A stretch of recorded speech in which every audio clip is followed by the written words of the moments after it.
Hi and welcome. It's Jim from maverickstar Observatory. Guys, we only have 14 months left till we get to that theoretical mark, 40 degrees. That is a total migration of 40 degrees over the northern hemisphere since the 1900s, and it was based on some experiments done by myself here at the observatory, which suggest that we should be entering in 14 months time those weak field lines.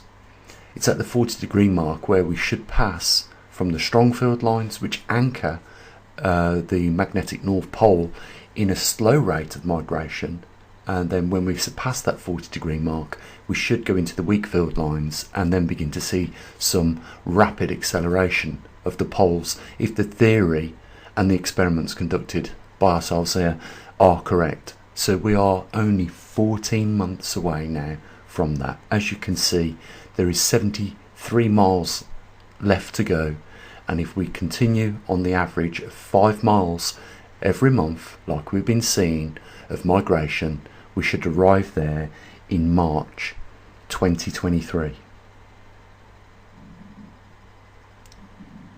It is incredible, isn't it, that we have arrived at a point in time where we are almost about to see something probably very dramatic if the theoretic experiments are repeated as the Earth goes through its magnetic reversal. If they are correct, we should be entering those weak field lines around that 40 degree mark, which is only 73 miles away, 14 months away. So first of all, I want to say a big thank you to all the people that have been supporting us whilst we monitor one of the rarest anomalies ever recorded by humans. Human beings have never gone through a completed magnetic reversal before. We wasn't here 780,000 years ago, so we certainly didn't record it, and we wasn't here to do that or know what happened. Does a magnetic reversal lead to possible extinctions of animals in the past? Will we survive a magnetic reversal? We don't know, because we just simply have never been through one. One thing for sure though is that when we start to enter those weak field lines, our magnetosphere will start to reduce in field strength, and that means our primary protection from cosmic rays will start to slowly shut down and weaken. That means we could see more cancer rates increase, we could see more heart attacks, because we know that these cosmic rays lead to cardiac arrhythmia. So it is a really important time that we are in right now, and we are ever more closer than we ever have been.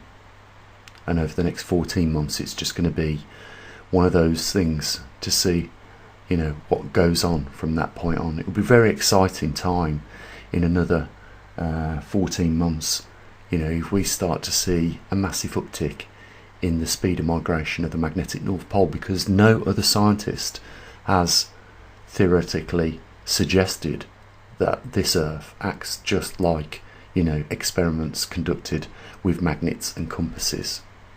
But that is exactly what we found in the experiments, that when a magnet is turned in the vicinity of a compass, it gets to around 40 degrees and then rapidly flips over. So there's no real reason why it shouldn't act the same on the Earth. We're about to see whether this is true or not.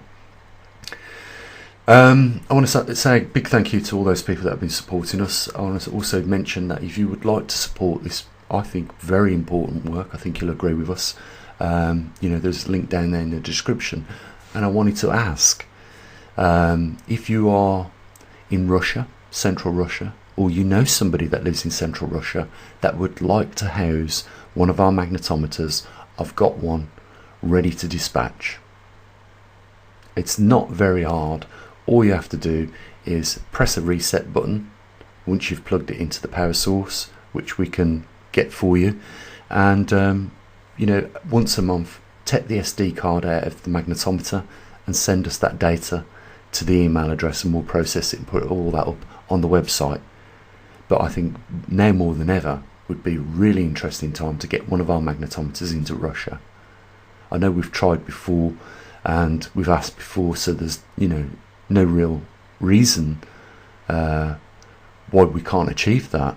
We just need someone to come forward and show an interest in the research that we're doing and take part of that. And if we can secure that one, I really would love to get it into Russia first.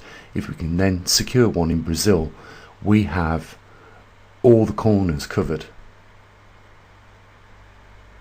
of where the highest and lowest intensities of magnetism are on our planet.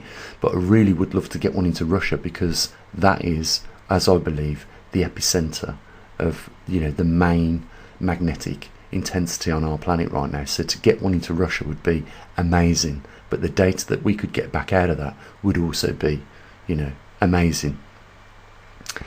So guys, we are just 14 months away, March next year, and we could begin to see things get very exciting from that point on. So I just thought it'd be worth telling you guys about that, keeping you informed of where we are and how far we have left to go to that all important mark.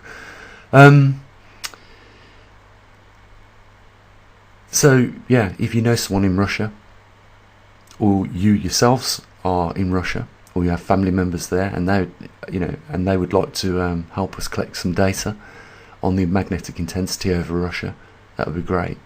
Get in touch with me.